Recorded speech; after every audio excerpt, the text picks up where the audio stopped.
अब friend question number 11 देखेंगे। कह रहा है कि मूल बिंदु से एक समतल पर डाले गए लंब का पाद 4, -2, -5 है।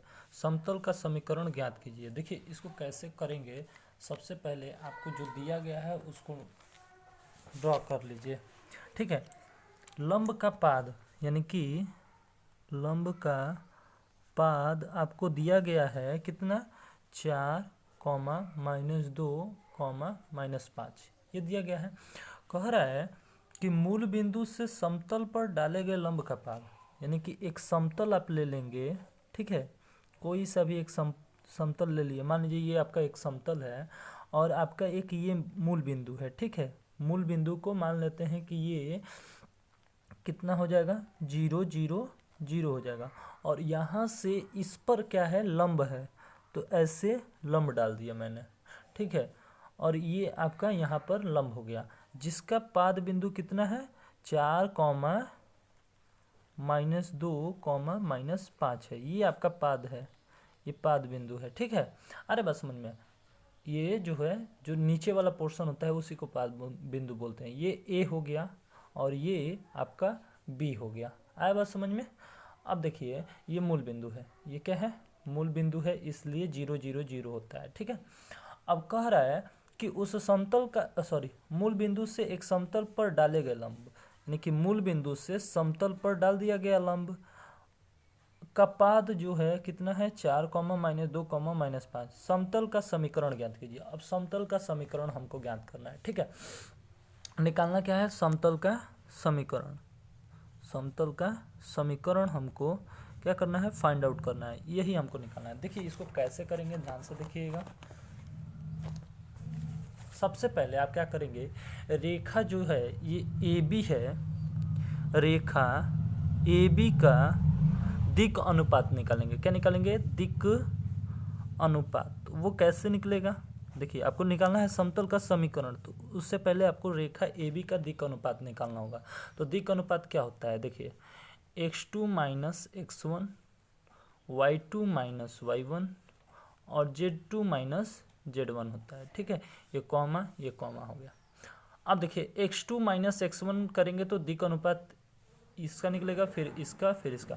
यानी कि देखिए ये आपका जो होता है ये x2 है और ये x1 है। ठीक है, यहाँ से इस पर लंब डाला गया था इसलिए ये बाद में होगा, तो इसलिए इसको x2, तो ये 4 हो जाएगा, 4 में से 0 जाएगा, 4 - 0। वैसे ही -2 -0, मतलब सब में से 0 घटाना है, तो -5 -0। तो हमारा क्या आ जाएगा, यहाँ से दिक् अनुपात हमारा क्या आ जाएगा, 4, -2, -5। ये हमारा दिक् अनुपात आ गया। अब हम यहाँ से समतल का समीकरण निकालेंगे। समतल का समीकरण जो होगा हमारा क्या होगा, देखिए ए कोष्ठ में x - x1 प्लस बी कोष्ठ में y - y1 प्लस सी, ये मैंने फॉर्मूला बता दिया है। ठीक है, फर्स्ट क्लास में। अब देखिए यहाँ पर आप क्या करेंगे, a क्या है, तो 4 है। ठीक है, यही a b c हो जाता है। ठीक है, तो ये x - x1 यानी कि x - x1 क्या है, 4 है, प्लस b क्या है, -2 है ना, -2। फिर y माइनस y1 करेंगे तो y1 के जगह पर क्या है,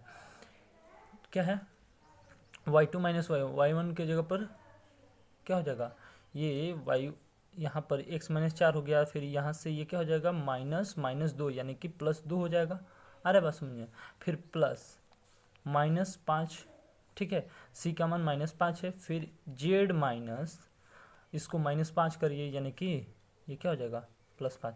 ये x1 ये वाला नहीं, x1 y1 z1 ये वाला नहीं, इसी चीज़ को घटाना है, 4 -2 -5, इन सब चीज़ को देखिए, 4 -2 -5 इन सब को घटाना है।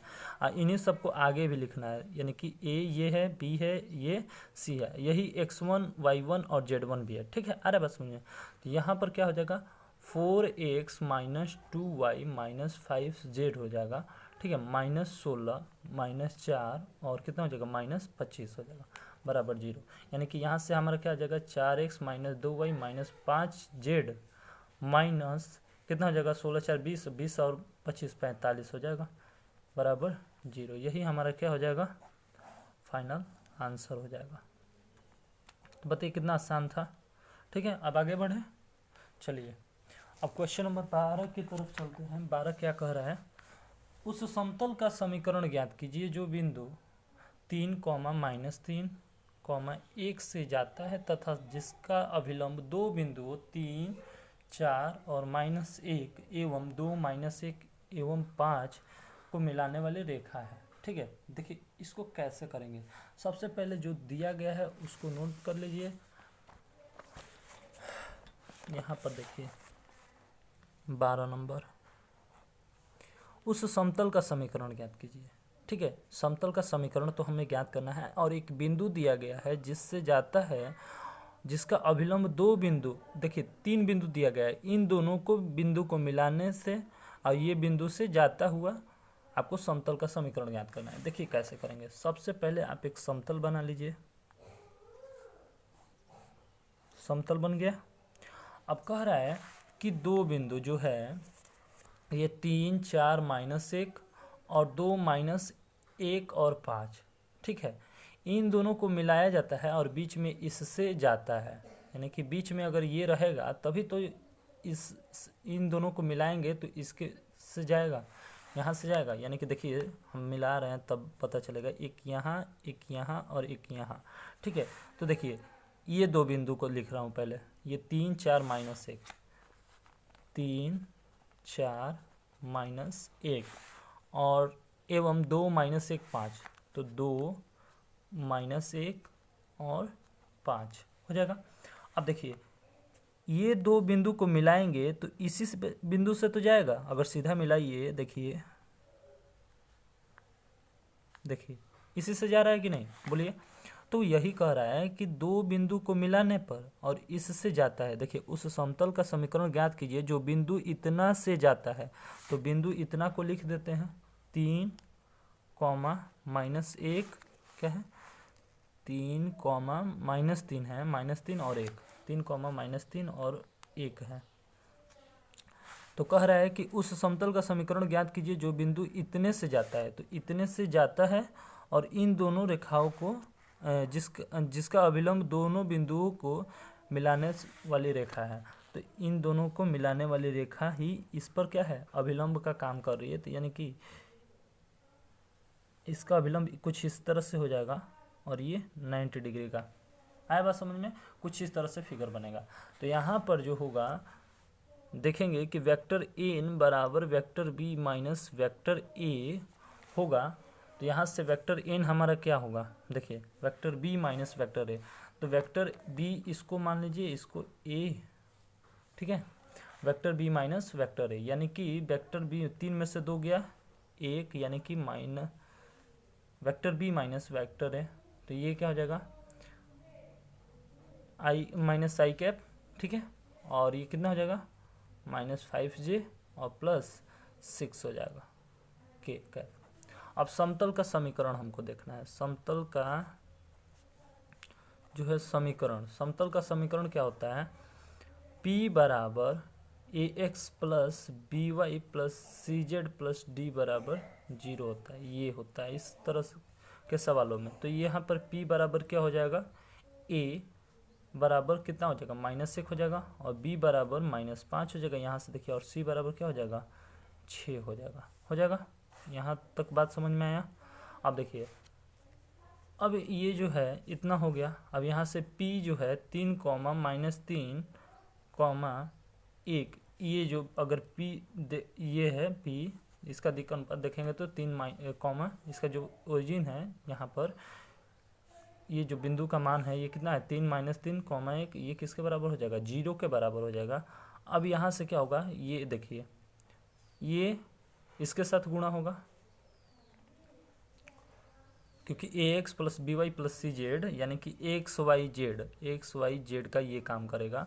तो -1, 3 हो जाएगा, ये 5 -3 हो जाएगा, +6 1 हो जाएगा और प्लस d बराबर 0। इसी समीकरण में मैंने रख दिया है, ठीक है, आ रहा है बात समझ में। तो यहाँ से क्या हो जाएगा -3 + 15 + 6 प्लस d बराबर 0, यानी कि d बराबर क्या हो जाएगा -18 हो जाएगा। इतना बात क्लियर है।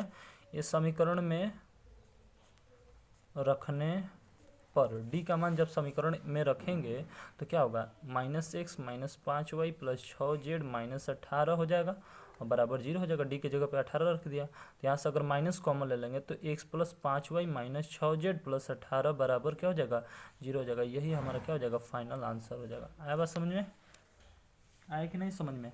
चलिए अब आगे बढ़े, क्वेश्चन नंबर 13 की तरफ चलते हैं। क्वेश्चन नंबर 13 क्या कर रहा है कि माना 2 कर्ण 3 जो है परिमाण का एक सदिश वेक्टर n निर्देशांशों से बराबर न्यून कोण बनाता है। बिंदु 1 -1 2 से जाने वाले तथा वेक्टर n पर लंब समतल का सदिश एवं कार्तीय समीकरण ज्ञात कीजिए। देखिए यहाँ पर आपको थोड़ा सा निर्देशांशों के बराबर कोण बनाते हुए ये आपको थोड़ा सा हिंट दिया गया है, जिसका मैं भी हेल्प लूँगा, ठीक है, और आप भी लेंगे जब दिया गया है तो।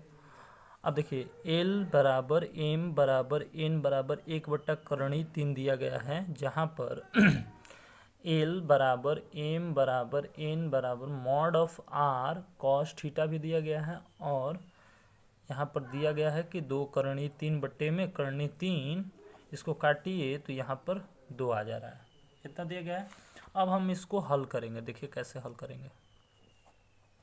हमको करना क्या है कि मान लेंगे 2 कर्ण 3 परिमाण दिया गया है, ये जो अभी हमने लिखा ये संकेत से 2 कर्ण 3 ये जो है क्या है, परिमाण दिया गया है, वेक्टर n निर्देशांशों से बराबर न्यून कोण बनाता है, ठीक है।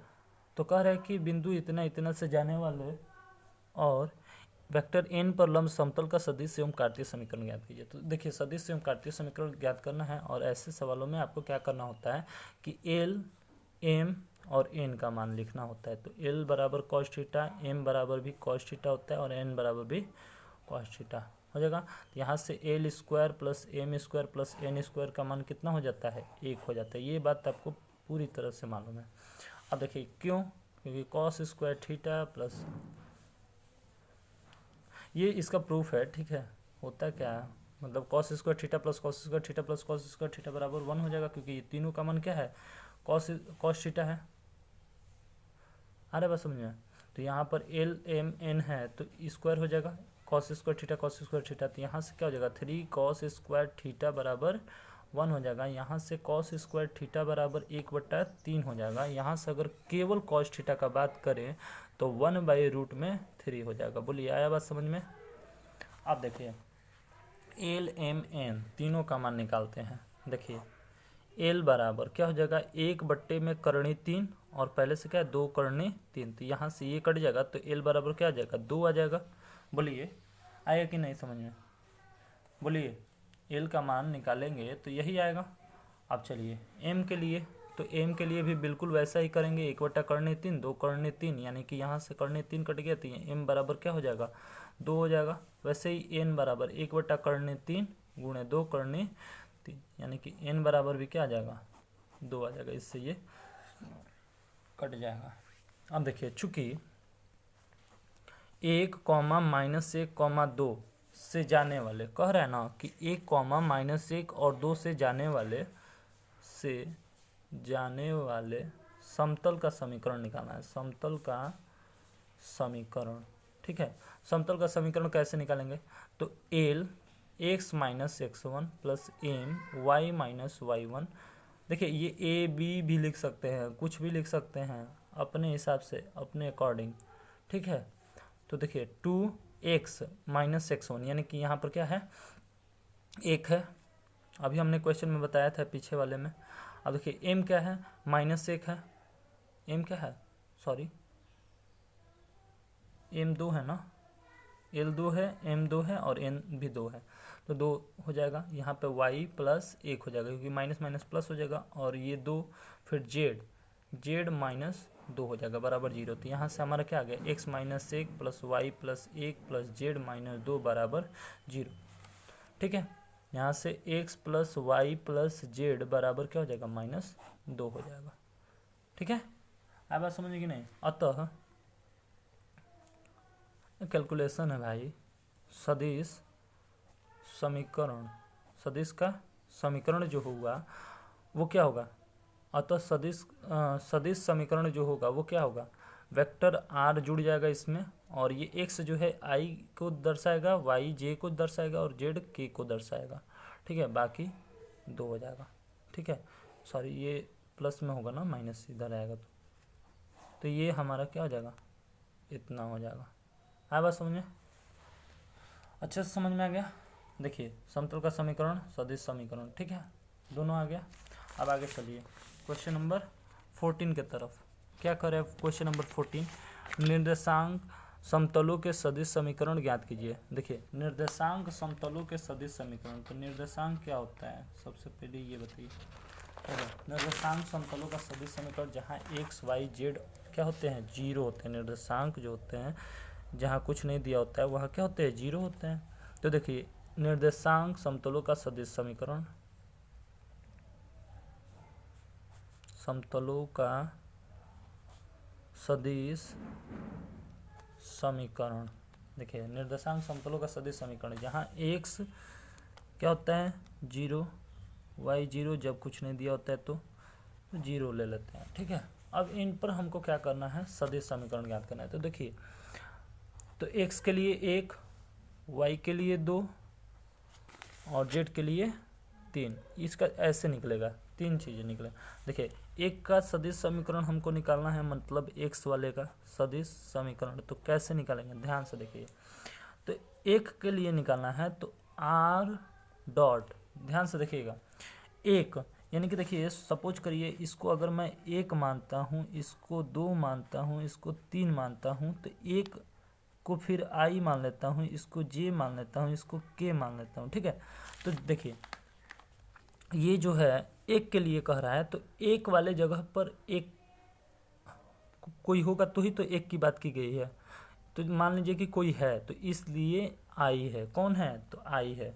ठीक है, लेकिन एक का बात किया गया है, 2 3 का तो बात किया गया नहीं है, तो इसलिए बाकी का बात नहीं किया गया है, तो इसलिए 0 जे और 0 के कैप बराबर 0, यही हमारा क्या हो जाएगा, फाइनल आंसर हो जाएगा। यानी कि इसको अगर और अच्छे तरीके से लिखे तो आर डॉट केवल आई है, ये तो 0 हो जाएगा बराबर 0, ये हमारा क्या हो जाएगा, फाइनल आंसर हो जाएगा। अब चलिए बात करें 2 का सदिश समीकरण, तो सदिश समीकरण इसका कैसे निकलेगा। देखिए यहाँ पर एक का बात किया गया था तो आई लिए थे, अब 2 का बात करेगा तो जे वाला ले लेंगे टर्म और इसको 0 कर देंगे, तो आर डॉट 0 आई कैप प्लस 1 जे कैप, क्योंकि दूसरे वाले का बात किया गया है तो लेंगे एक ही गुणांक लेंगे, गुणांक एक ही लेते हैं। ठीक है, लेकिन बात जिसका होता है उसी का नामकरण करते हैं यहाँ पर। ठीक है, और बाकी को 0 कर देते हैं और बराबर 0, यहाँ से वेक्टर आर डॉट जे बराबर क्या हो जाएगा, 0 हो जाएगा।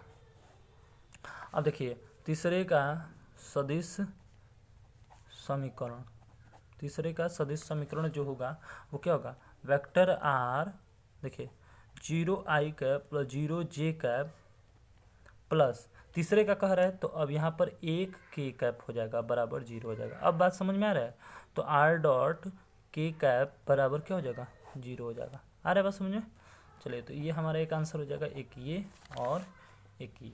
ठीक है, अब आगे बढ़ें, चलिए क्वेश्चन नंबर 15 की तरफ चलते हैं। क्या कह रहा है 15, कह रहे हैं उस समतल का समीकरण ज्ञात कीजिए जो बिंदु -1 2 3 तथा 3 -5 6 को मिलाने वाले रेखाखंड का समकोण पर समद्विभाजित करता है। देखिए ये कैसा सवाल है, ठीक है, इसको कैसे करेंगे थोड़ा इम्पोर्टेंट है, इसको आप इम्पोर्टेंट टिक कर लीजिए।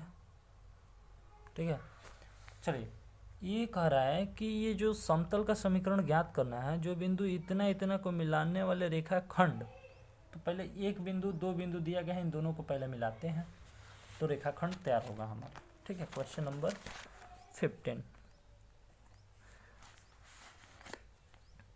एक बिंदु और इसको मिला दीजिए दूसरे बिंदु से, इसका नाम ए इसका नाम बी कर लीजिए। अब इनका जो निर्देशांक दिया गया है उसको लिख लीजिए। देखिए इसका -1 2 3 दिया गया है, -1 2 3 दिया गया है, और इसका 3 -5 और 6 दिया गया है, 3 -5 और 6 दिया गया है। अब देखिए कह रहा है कि उस समतल का समीकरण ज्ञात कीजिए जो बिंदु इतने इतने को मिलाने वाले रेखाखंड के समकोण पर समद्विभाजित करती है। बिंदु ज्ञात करना है, समतल का समीकरण ज्ञात कीजिए मतलब जो बिंदु इतना इतना मिलाने वाले रेखाखंड का समकोण समद्विभाजित करता है। मान लीजिए कि ये जो रेखा है इन दोनों रेखाओं को समद्विभाजित करती है, यानी कि बराबर भागों में बांटती है। तो मान लीजिए इसका एक पॉइंट होगा P, जो यहाँ पर लंब डालने पर इन दोनों को आपस में बराबर बराबर भागों में बांट दिया। आया बात समझ में? ठीक है।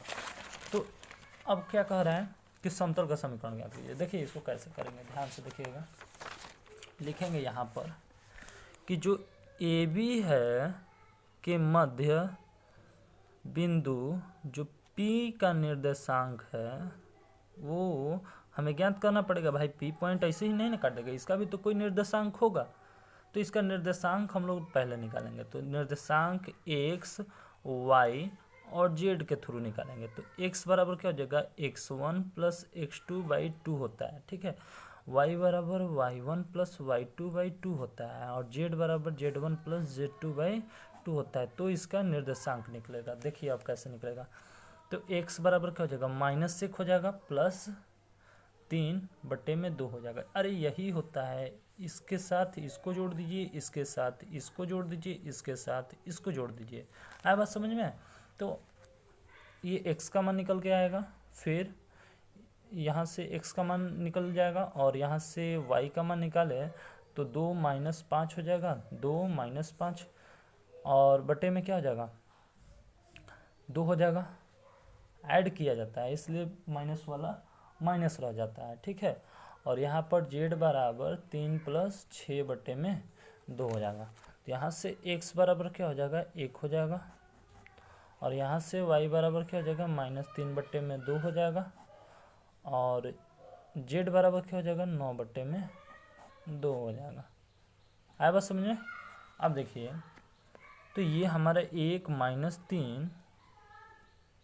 - 3/2, 9/2 ये हमारा क्या आया, P का निर्देशांक आया। P का निर्देशांक आया 1, -3/2 और 9/2। ये हमारा किसका निर्देशांक आया, P का निर्देशांक आया। अब AB का दिक् अनुपात निकालेंगे। क्या करेंगे, AB का दिक् अनुपात। AB का दिक् अनुपात कैसे निकलता है, x2 - x1 बताया था अभी, y2 - y1 और z2 - z1। तो यहाँ पर क्या हो जाएगा, 3 और क्या हो जाएगा, 3 -1 करेंगे तो +1 हो जाएगा, ठीक है। और -5 -2 हो जाएगा, 6 - 3 हो जाएगा। तो यहाँ से हमारा 3 + 1 क्या हो जाएगा, 4 हो जाएगा, ये -7 हो जाएगा और ये 3 हो जाएगा। यानी कि AB का जो दिक् अनुपात आया वो हमारा क्या आया, ये आया। अब हमको क्या करना है, समतल का समीकरण ज्ञात करना है। समतल का समीकरण, तो P से जाने वाले समतल का समीकरण, भाई P से ही तो जा रहा है समतल, ठीक है। तो यहाँ से क्या हो जाएगा, ये समतल का समीकरण। तो ax - x1, देखिए यहाँ से LMN भी कह सकते हैं, ठीक है। L है, यही L है, ये M है, ये N है। आ रहा है बस में, इसका कितना नाम है, L M N या फिर ABC, कुछ भी कह सकते हैं इसको, जो दिक् अनुपात होता है, ठीक है। +B y - y1 + C z - z1। कहीं L यूज होता है, कहीं A यूज होता है, आप कंफ्यूज मत होइएगा, ठीक है। अब देखिए A यानी कि 4 है, x - x1 तो x - 1 हो जाएगा, प्लस -7 हो जाएगा b की जगह पे, y + 3/2, ठीक है। ये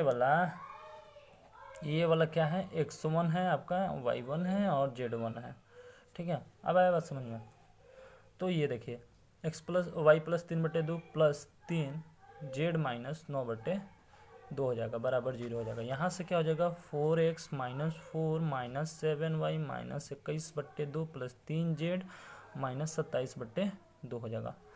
अरे बस समझिए, बराबर 0 हो जाएगा। यहाँ से 4x माइनस कितना हो जाएगा, 7y हो जाएगा प्लस 3z और कितना हो जाएगा, 28 हो जाएगा। ये हमारा क्या हो गया, फाइनल आंसर हो गया। यही होगा जो कि P से जाने वाले समतल का समीकरण होगा। यही हमको बोला गया था, उस समतल का समीकरण ज्ञात कीजिए जो बिंदु इतना तथा इतना को मिलाने वाले रेखाखंड को समकोणों से विभाजित करते हैं। इनडायरेक्टली हमको वही बोला गया है कि मिलाने वाले जो बिंदु इतने इतने को मिलाने वाले रेखाखंड के समकोण को क्या करते हैं, जो बिंदु, यही हमको ज्ञात करते हैं, जो बिंदुओं इतना इतना को मिलाने वाले उस समतल का समीकरण ज्ञात करना है। ठीक है, नहीं तो ये सारा आपका क्वेश्चन हो गया है समाप्त। तो इसका स्क्रीनशॉट ले लीजिए, आप इसको कर रहे हैं तो अच्छी बात है, नहीं तो आप स्क्रीनशॉट ले लीजिए।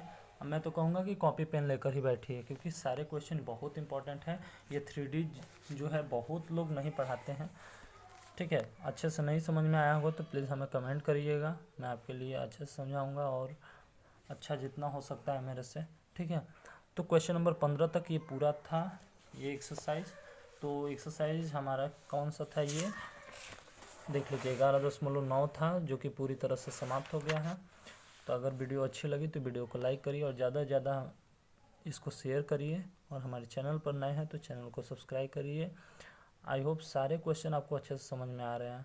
ठीक है, तो प्लीज़ सपोर्ट मी यार, अगर आप सपोर्ट करेंगे तो मुझे मोटिवेशन मिलेगा। ठीक है, तो प्लीज़ आप हमको एक लाइक तो ज़रूर दीजिए, सब लोग एक एक लाइक करते रहिए।